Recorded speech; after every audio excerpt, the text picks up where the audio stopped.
Hi everyone, in front of me I've got the Google Pixel 10 Pro XL and let me share with you how to clear cache and thanks to it speed up your device.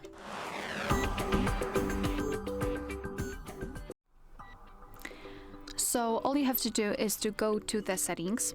Let me go back. Here we have to localize this option apps and go to see all 40 apps, of course 40 in my case. Now we've opened the full list of installed apps which we've got on our device, and what I highly recommend to do is to go through all of those apps and remove cache. So let me start with, for example, maybe contacts, I don't know. Just tap on the specific app and then go to storage and cache. As you can see here, we've got this cache section, and all we have to do is to tap on clear cache. Our device will immediately remove cache. Basically, cache are junk files which are saved by your device, but they are not necessary for the usage of the app.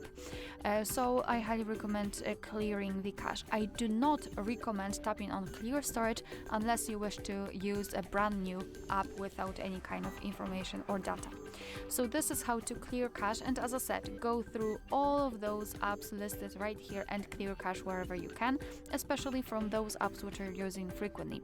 And after that, I highly recommend simply restarting your device. So all you have to do is to press the power button, which is right here. Press it long enough until you'll see this pop-out window, and tap on restart, and your device will automatically power it off and then power on again. And basically this operation will I would say confirm all of the changes you've made by removing the cache. Alright, so that will be all. Thank you so much for watching. Please hit the subscribe button and leave the thumbs up.